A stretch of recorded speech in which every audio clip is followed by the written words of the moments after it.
¿Qué tal, amigos? ¿Cómo están? Sean muy bienvenidos a un estudio más de la Palabra del Señor. Continuamos estudiando cómo interpretar la Biblia. Y quiero también dar la bienvenida a nuestro acompañante, nuestro invitado en esta ocasión. Se encuentra con nosotros Sinaí Aramayo. Bienvenido, Sinaí.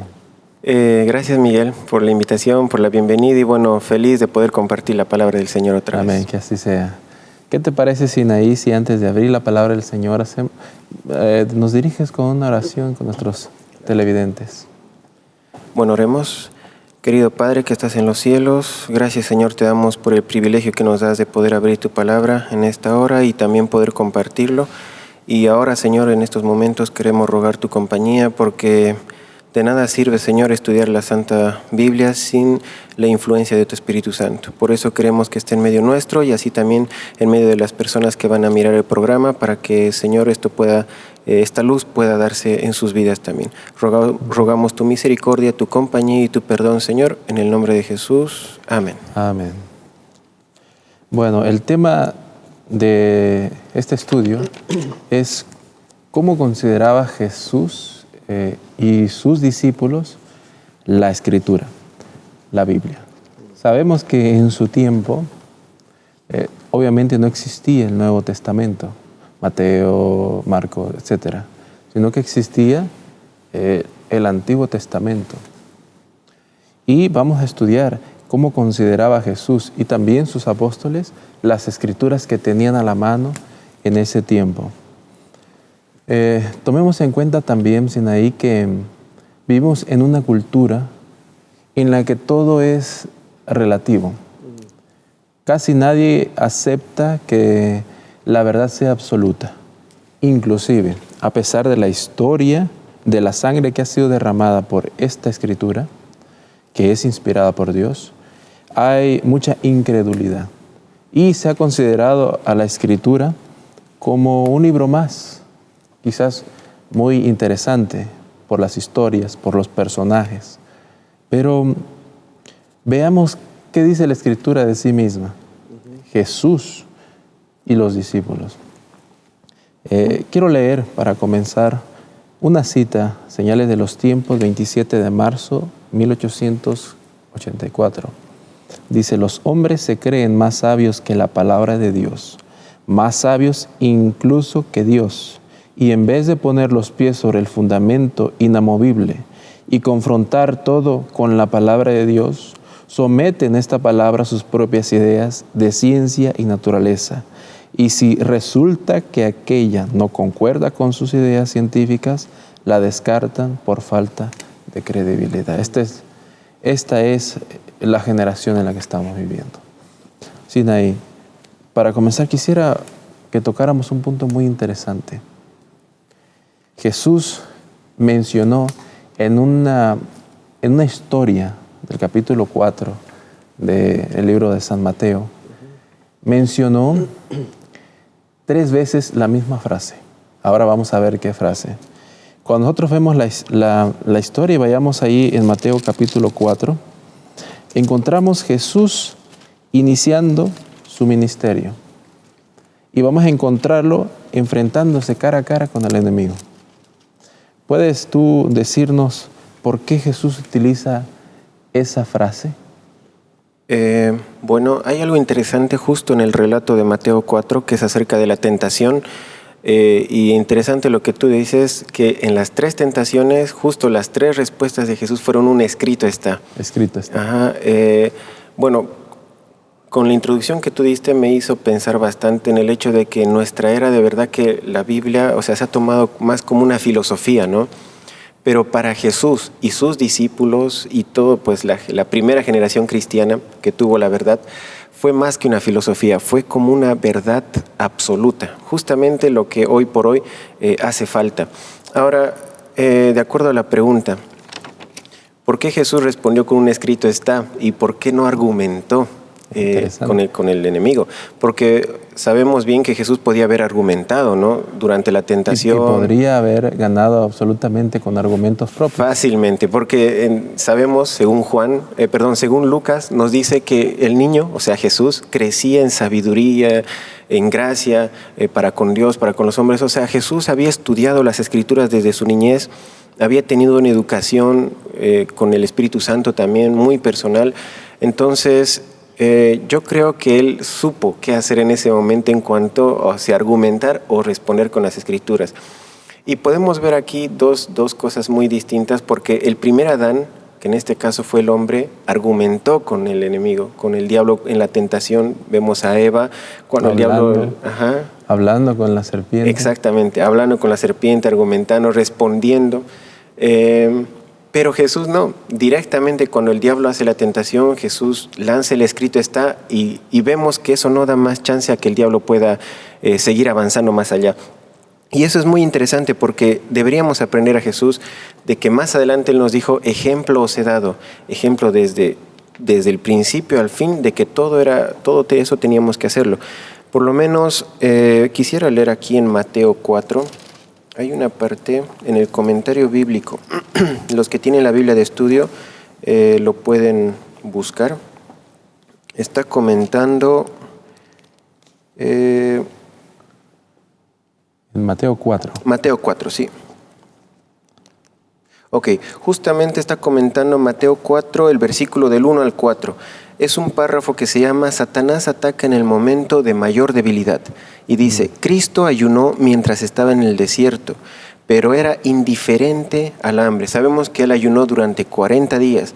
Cristo, en constante oración ante su Padre, a fin de presentarse para resistir al adversario, no sintió las angustias del hambre. Pasó el tiempo en ferviente oración, apartado con Dios. Y esas dos oraciones, ferviente oración y apartado con Dios, es lo que le ayudó a poder sostenerse ante estas tentaciones. Y con un escrito está, lógicamente.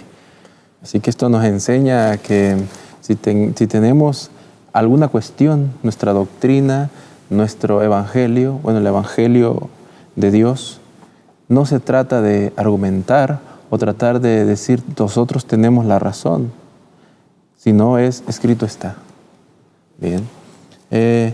Eso es lo que Jesús respondía ante la tentación, ante el enemigo, pero también Jesús se refirió al Antiguo Testamento, inclusive lo dividió como nosotros lo entendemos, ¿cierto?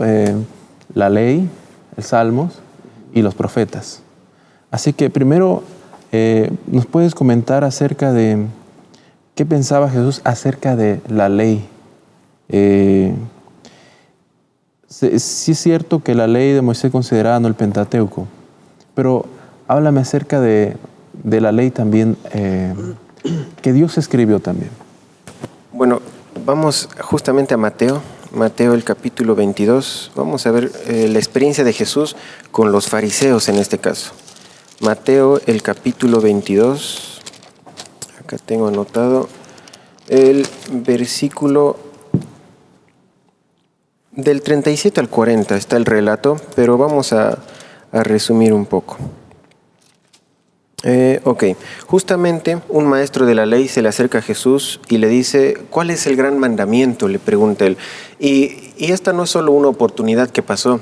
Durante casi toda la vida de Jesús vemos repetidas trayectorias donde Jesús remite muchas cosas al Antiguo Testamento, algunos salmos, a los libros deuterocanónicos, que eran los primeros 5 libros del Antiguo Testamento, y en este caso él se remite a Deuteronomio. Mira, dice desde el 36, Maestro, ¿cuál es el gran mandamiento en la ley? Y en el 37 Jesús le responde, amarás al Señor tu Dios con todo tu corazón, con toda tu alma y con toda tu mente. Ahora, muchos piensan en este tiempo que esos 2 mandamientos Jesús las dio en ese momento, ¿no? O sea, 2 nuevos mandamientos os doy, dice. Amar a Dios y amar al prójimo. Ya las tablas quedan atrás, dice, ¿no? Pero justamente esta frase ya estaba en Deuteronomio. Si me acompañas a Deuteronomio, el capítulo 6, justamente ya estaba escrito. Deuteronomio, el capítulo 6, el versículo 5. Deuteronomio 6:5.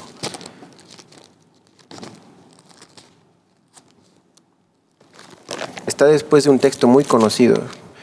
Y bueno, el versículo 5 dice: y amarás a Jehová tu Dios con todo tu corazón, con toda tu alma y con todo tu fuerza, dice. O sea, realmente Jesús se remitió. Hay otros textos, en Deuteronomio 36 también lo vuelve a repetir. O sea, Jesús se remitía siempre al Antiguo Testamento, siempre iba o respondía conforme a lo que estaba escrito. Incluso, aunque pueda parecer el dad al César lo que es del César y a Dios lo que es de Dios, que capaz no está escrito como tal, como una frase, pero eso de dónde Jesús lo sacó, ¿será que fue una idea de que se le surgió? Como una nueva idea. Como una nueva idea en este caso. Realmente todo lo que Jesús aprendió durante su niñez de lo que estaba escrito, Él lo fue revelando en su etapa ya madura, ¿no? Y hay algo que aquí hay que resaltar, que no fue, como se dice, de sí mismo. Incluso el deseado de todas las gentes nos dice que Jesús no hizo nada de sí mismo. Todo lo hizo por influencia del Espíritu Santo, así como un hombre como nosotros. Por eso Él más adelante nos dijo: ejemplos estoy dando, para que así como yo hago, ustedes también hagáis. Amén. Quisiera dirigirnos ahora a Mateo capítulo 5. Mateo 5, 17, donde habla de la ley. Continuamos estudiando qué pensaba Jesús acerca de la ley. El versículo 17 dice: no penséis que he venido para abrogar la ley o los profetas. No he venido para abrogar, lo repite, sino para cumplir. Porque de cierto os digo que hasta que pase el cielo y la tierra, ni una jota, ni una tilde pasará de la ley, hasta que todo se haya cumplido. Y vamos a leer hasta el 20. De manera que cualquiera que quebrante uno de estos mandamientos muy pequeños y así enseña a los hombres, muy pequeño será llamado en el reino de los cielos. Mas cualquiera que los haga y los enseñe, este será llamado grande en el reino de los cielos. Porque os digo que si vuestra justicia no fuese mayor que la de los escribas y fariseos, no entraréis en el reino de los cielos. Sabemos que la ley no salva, pero nos muestra el pecado. No seamos, dice aquí, como los escribas y fariseos, que ellos se convirtieron en legalistas por creer y enseñar que la ley podemos hacer algo para salvarnos por nosotros mismos. Bueno, ahora Sinaí, ¿qué pensaba Jesús acerca de los salmos y de los profetas? Bueno, pues en resumida esencia, él creía toda la eficacia de la Biblia para él era verdadera. Y él sabía que la profecía de las 70 semanas se habían cumplido con él, también se estaban cumpliendo con él. Sabía también de las demás profecías, por lo menos el Salmo mesiánico, vemos cómo se cumple en exactitud con Jesús. El Salmo 22, por ejemplo. Muy interesante. Ahora, quisiera, porque Jesús da un estudio bíblico muy interesante, que de verdad yo hubiera querido estar en ese estudio bíblico, porque él hace un hincapié bastante bueno. Si me acompañas a Lucas, el último capítulo de Lucas, el capítulo 24, es después de que él resucita y están las apariciones. Justamente él se aparece, en este caso, a dos de sus discípulos que estaban de camino a Emaús, nos cuenta el relato. Es bien conocido el relato, que ellos estaban un poco tristes comentando acerca de lo que había pasado, y se les acerca este forastero, que era Jesús, y les dice, ¿no? Varones, ¿por qué están hablando? ¿Qué sucede? ¿No? Entonces ellos le dicen, el que era Cleofas, en el versículo 18, le dice: ¿acaso eres tú forastero de Jerusalén y no has sabido las cosas que han acontecido? Le dice, como los príncipes de los sacerdotes, nuestros magistrados, le entregaron a condenación de muerte, y le empieza a contar, ¿no?, a Jesús lo que había pasado. Y Jesús, es interesante que él dice en el versículo 25, oh insensatos y tardos de corazón para creer todo lo que los profetas han dicho. ¿No era necesario que el Cristo padeciera estas cosas y que entrara en su gloria? Y mira el versículo 27, y comenzando desde Moisés y de todos los profetas, les declaró en todas las escrituras lo concerniente a él. O sea, el estudio bíblico que les dio Jesús, comenzando desde Moisés, siguiendo por los salmos, todos los profetas, para que puedan entender quién era él realmente. Y más adelante vemos a un Pedro que hizo lo mismo con la multitud cuando él predicó después del Pentecostés, en la caída de Hechos 2, si no me equivoco que es.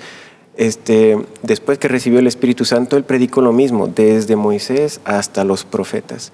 O sea, todas las 70 semanas, todo lo que los profetas dijeron respecto al tiempo se cumplió y aún se está cumpliendo lógicamente en nuestros días, y eso nos debería mostrar a nosotros la fiabilidad de la palabra de Dios, porque sabemos que toda la palabra es inspirada por Dios, toda, no solo el Nuevo Testamento o solo el Antiguo Testamento, dice toda la palabra es inspirada por Dios y útil para redarguir, para instruir, etc. Entonces podemos ver en esta experiencia de Jesús cómo él creía en los profetas, creía en Moisés, creía en los salmos, que me imagino que las cantaba también, porque el deseo de todas las gentes nos dice que él sí, pues aprendía estos párrafos cantando, ¿no? Amén. Muy bien. Ahora, dentro de la ley de Moisés, los profetas, los salmos, hay historias muy interesantes de algunos personajes que aparecen en ellas. Algunas son increíbles. Por ejemplo, ¿no? El milagro cuando se abrió el Mar Rojo, por ejemplo.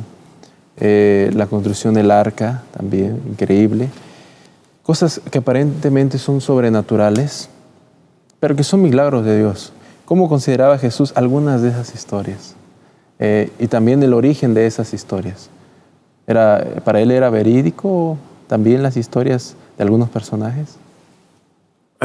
Claramente, o sea, sí, obviamente las consideraba así, totalmente verídico. Incluso creo que él muchas veces hace hincapié también a lo que Moisés dividió el Mar Rojo, ¿no? Y pues obviamente cómo dio alimento Dios con las codornices al pueblo de Israel, y bueno, con el maná, etc. O sea, todas estas historias, hoy por hoy, muchas veces se les pone en duda, ¿no? Se dice, bueno, puede que sí, puede que no. Hay arqueólogos que han encontrado otras cosas, otros dicen que sí han encontrado que un pueblo estuvo en un desierto. Pero más allá de todo lo que capaz está indagando o sacando en conclusión en cuanto a si es cierto, si no es cierto, capaz podemos tomar el ejemplo de Jesús, que en vez de en su mente albergar cierta duda de que si es o no es, él solamente respondía con la escritura, escrito está. Y eso también incluye fe o requiere fe, porque fe no es solamente creer en algo que podemos ver o que va a pasar. Fe es creer en lo que no se ve. Y por más que la Biblia diga que es así, pero vemos que no es así, pero la Biblia lo dice y creemos, eso es realmente tener fe, ¿no? Creer en lo que no se está viendo. Amén. Fíjate que una de las historias de la Escritura que me llaman muchísimo la atención y me gusta es la creación. Jesús habla de la creación, cuando creó al hombre y a la mujer. Y eso lo encontramos en Marcos 10, y todo Marcos 10 habla acerca del divorcio. Y habla del versículo 6. Versículo 5 dice, y respondiendo Jesús les dijo, por la dureza de vuestro corazón os escribo este mandamiento. Pero al principio de la creación, mira, Jesús cree en la creación. Varón y hembra los creó. Ve cómo Jesús está corroborando, comprobando que toda la Escritura y las historias increíbles que parezcan son ciertas. Ahí quisiera también comentar algo, porque, bueno, es interesante, ¿no? Lo que Jesús realmente pues predicaba, hablaba. Pero es más, él no lo tenía como una mera formalidad el hecho de conocer la Biblia, porque también podemos caer en eso y conocer muy bien las escrituras de tapa a tapa, como se dice, pero ignorar el espíritu que realmente domina eso. Porque sabemos que la Biblia no es un libro cualquiera, pese a que es el segundo libro en el mundo, más comprado, más vendido, etc. Pero muchas veces es poco leído. En este caso, no es un libro cualquiera, como tú dices. Jesús en el principio habló y se hizo. Lo mismo es, esta palabra es una palabra viva que tiene resultados, no es una letra más en este caso. Entonces, en ese caso podemos deducir que el cristiano tiene cierta ventaja en el hecho de tener su fe en un libro, por lo menos en estos momentos donde el mundo está pasando por crisis, situaciones difíciles. La fe realmente consuela el corazón y nos lleva a aceptar de que sí hay un Dios que está bajo el cuidado de sus hijos. Amén. Y más que una escritura, simplemente yo creo que esta es una carta para cada uno de nosotros. Creo que debemos estudiar la escritura como si fuese una carta directa para Sinaí, para Miguel, para cada uno de nosotros, porque tiene poder la palabra de Dios. Ahora, Sinaí, para ir concluyendo, ya vimos lo que Jesús piensa acerca de la escritura, especialmente del Antiguo Testamento. Pero ¿qué pensaban también los discípulos, los apóstoles de él?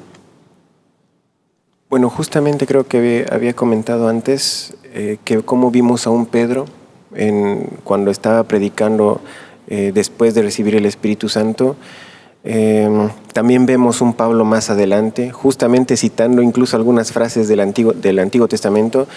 Y yo pienso que los discípulos en su mente, en su interior, guardaron muy bien las palabras de Jesús y realmente hicieron lo que Jesús hizo, porque Él fue su ejemplo en esta tierra. Entonces, capaz nuestro mayor ejemplo a seguir en este caso es todo lo que Jesús hizo. Y bueno, así los discípulos lo siguieron y así también pues nosotros deberíamos seguirlo.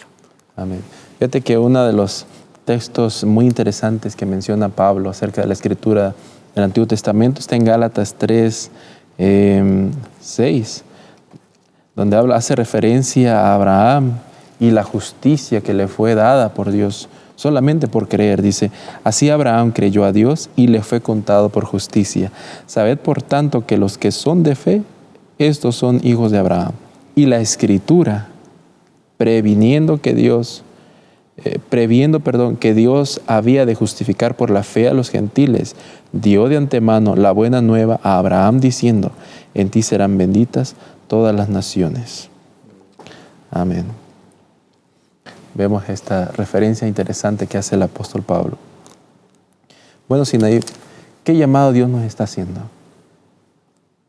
Bueno, el llamado que Dios nos hace en este tiempo es creer en una verdad absoluta, no en una verdad relativa, tener fe más en lo que Dios nos dice y estar más en contacto con el Señor, que la Biblia sea como la comunicación entre nosotros con Dios. Y es como Martín Lutero lo decía, no sé si, a ver si tengo aquí justamente la cita, la estaba hace rato buscando antes de comenzar, porque lo que a Martín Lutero sostuvo, le ayudó a sostener su fe fue solamente la Biblia. Él estaba solito cuando al estudiar la palabra encontró que el Papa era el anticristo, o sea, frente a todo el clérigo, de paso tenía que decirlo. Y miren lo que él en su corazón, esto está en el libro del Conflicto de los Siglos, es el capítulo 7, es un pequeño párrafo que yo extraje. Es muy, muy interesante la historia y dice ahí justamente que él en su corazón sentía una angustia grande. Dice, oh, cuánto me ha costado, a pesar de que me sostiene la Escritura, él se sostiene la Escritura, convencerme que es mi obligación encararme yo solo con el Papa y presentarlo como el anticristo, dice. Y él dice, ¿cuántas no han sido las tribulaciones de mi corazón? ¿Cuántas veces no me he hecho a mí mismo la pregunta con amargura? ¿Tú solo eres sabio? ¿Todos los demás estarán errados? ¿Qué sucede si al fin de todo eres tú el que está en el error y te envuelves en el engaño a tantas almas también que están condenadas por la eternidad? Así luché yo contra mí mismo y contra Satanás hasta que Cristo, por su palabra infinita, infalible, por la Biblia, fortaleció mi corazón contra estas dudas. Sabemos cómo Martín Lutero despejó sus dudas solo con la Biblia. Amén. Y creo que ese es el llamado que Dios nos está haciendo. Cualquier duda que tengamos, debemos creer, no ser incrédulos como el mundo. Debemos creer en la verdad absoluta que tenemos a la mano. Muchas gracias, Sinaí, por haber compartido este maravilloso estudio de la palabra de Dios. Con gusto, Miguelito. Gracias a ti, amigo y hermano, que nos has acompañado. Esperamos que este estudio haya sido de gran bendición para ti y para tu familia. Que Dios te bendiga siempre. Nos vemos en la próxima.